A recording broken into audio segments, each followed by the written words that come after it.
Adalah Candi Pendarmaan dari Ratu Tribhuwana Tunggadewi yang memerintah Majapahit antara tahun 1328 sampai 1350 Masehi ya. Dan diduga ini ekskavasi yang dilakukan oleh Balai Pelestari Kebudayaan Jatim kemarin ini merupakan salah satu diduga gerbang masuk ke bangunan.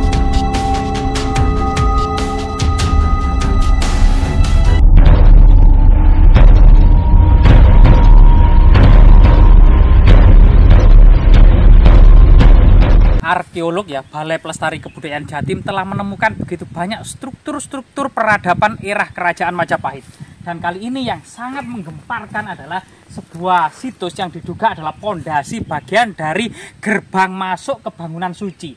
Jadi ini merupakan salah satu pakem ya, pakem istana-istana yang ada di Trowulan dan sekitarnya. Ternyata istana-istana yang sangat luas itu di bagian dari timur laut itu ada sebuah bangunan suci. Dalam hal ini yang ada di situs Klinterrejo, bangunan suci tersebut adalah sebuah candi yang diduga adalah Candi Pendarmaan dari Ratu Tribhuwana Tunggadewi yang memerintah Majapahit antara tahun 1328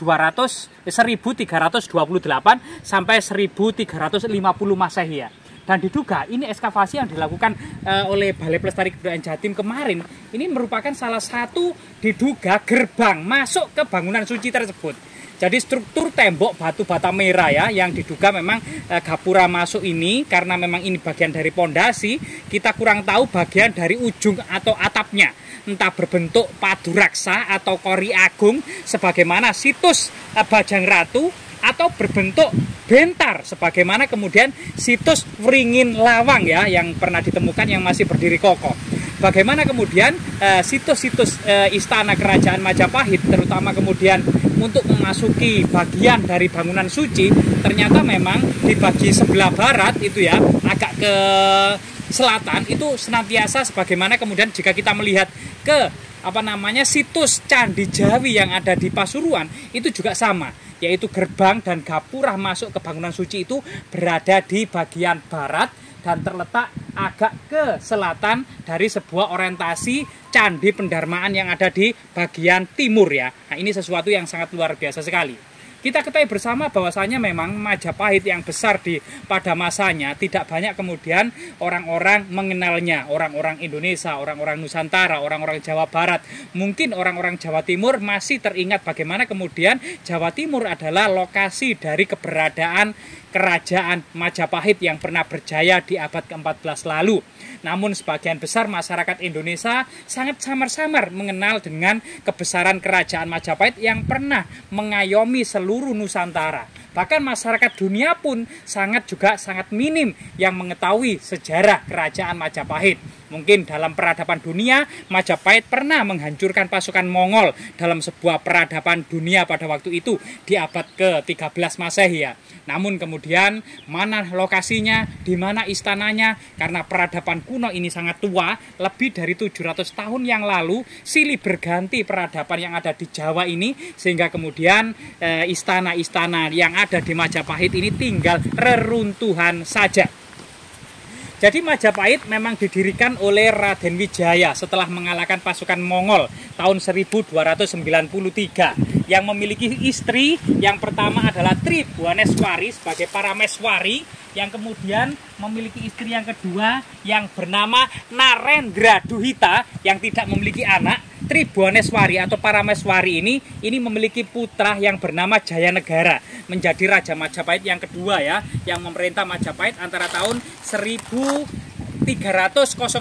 menggantikan Dyawijaya sampai 1328 Masehi.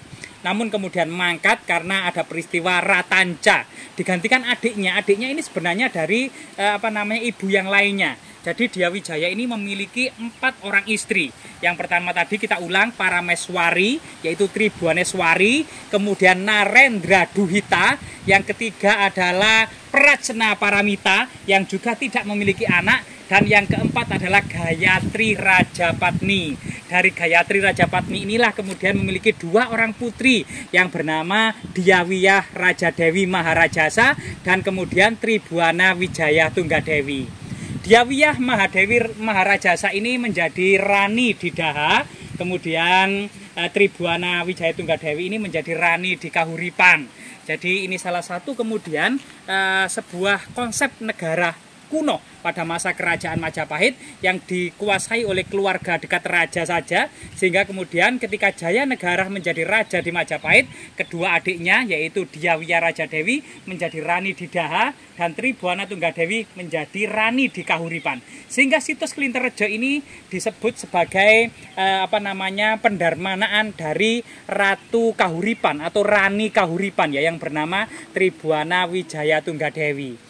Termasuk kemudian beberapa ekskavasi beberapa tahun yang lalu itu juga ditemukan sebuah batu yang bermotif asta Dikpalaka. Ini sebenarnya memiliki konsep sebagaimana Suryah Majapahit ya, yaitu Dewa Siwa sebagai Mahadewa berada di tengah, kemudian dikelilingi di keempat penjuru dewa-dewa yang lainnya seperti Waruna, Bayu, Agni, Chandra, Surya, Brahma, Wisnu, dan lain sebagainya itu. Begitu juga kemudian Raja Majapahit yang disimbolkan berada di tengah sebagai Maharaja, itu dikelilingi para raja daerah seperti Raja Kahuripan ya, di Kahuripan, di Daha, Wengker, Tumapel, Matahun, Lasem, kemudian Mataram, Pajang, dan seterusnya ya. Ini adalah raja-raja daerah yang mengelilingi Raja Majapahit. Jadi situs ini sangat luar biasa sekali, situs Klinterrejo ini ya, yang kemudian kita tahu bahwasanya Ratu Tribuana Tunggadewi ini sebagai Rani di Kahuripan memang letak posisinya itu berada di timur laut kalau kita lihat potensi yang ada di Jawa Timur ya. Jika kemudian Raja Majapahit berada di Trowulan sebagai pusat ibu kota, kemudian di Klinterrejo bagian dari pojok timur laut dari sebuah kompleks Istana Raja Majapahit, ini kalau menuju area Kahuripan yang saat ini Sidoarjo, Surabaya itu adalah Kahuripan pada masa kerajaan Majapahit. Sehingga kemudian situs ini yang identik dengan pendarmaan Ratu Tribuana Tunggadewi, sebagaimana kemudian yang tertera dalam prasasti Lingga Yoni tersebut ya, ada sebuah angka tahun yang menyiratkan memang candi pendarmaan atau menaruh abu jenazah dari Ratu Tribuana Tunggadewi. Ratu Tribuana Tunggadewi ini juga sebenarnya adalah ibu dari Dyah Hayam Wuruk.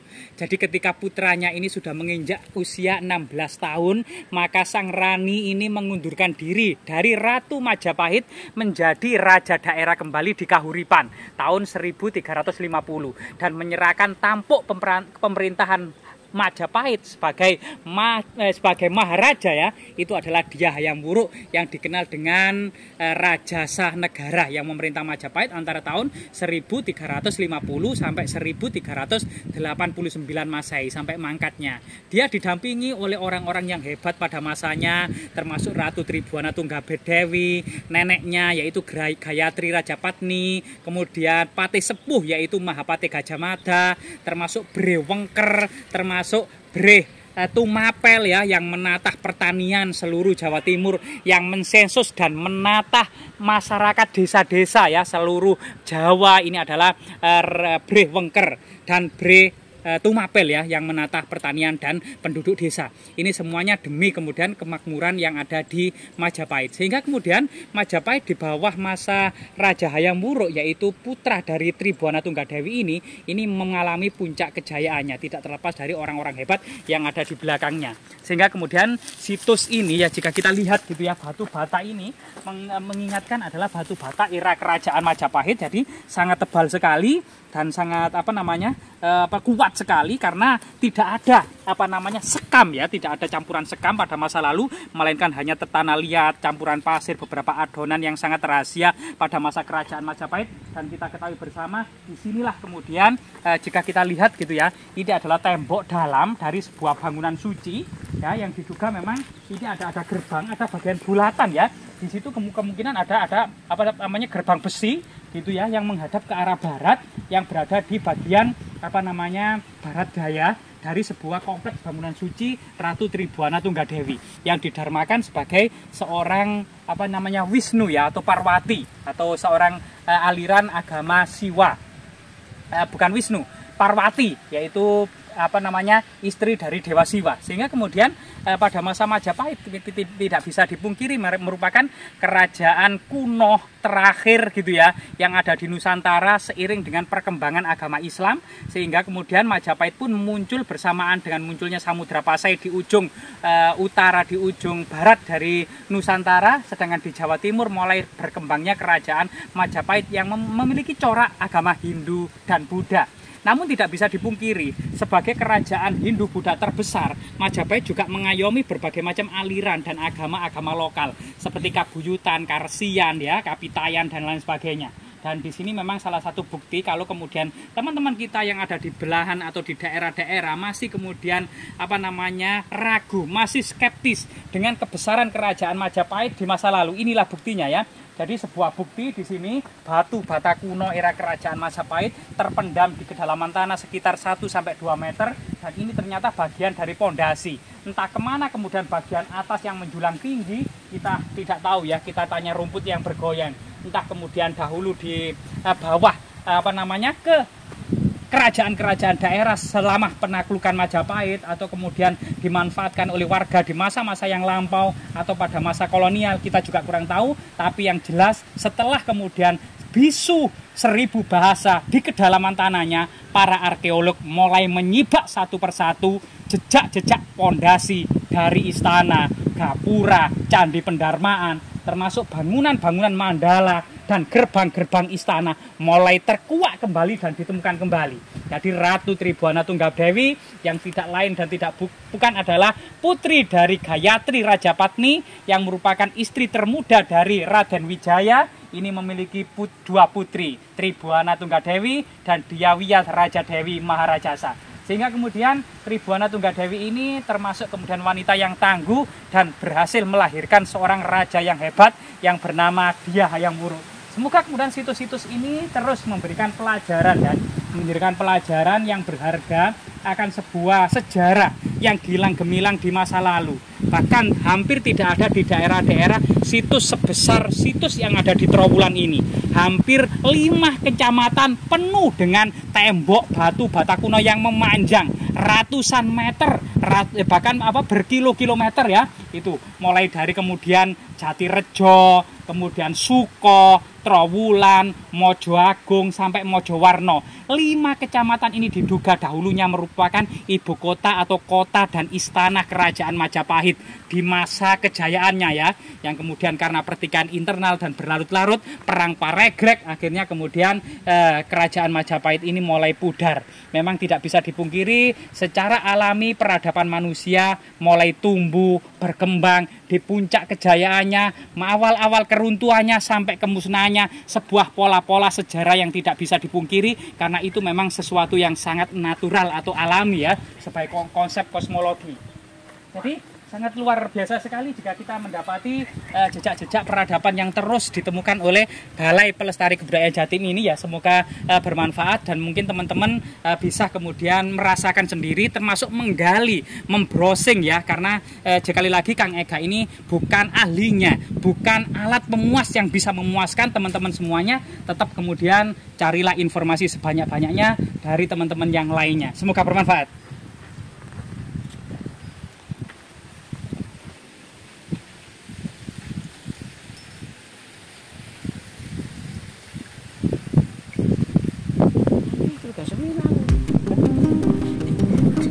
Dewe juga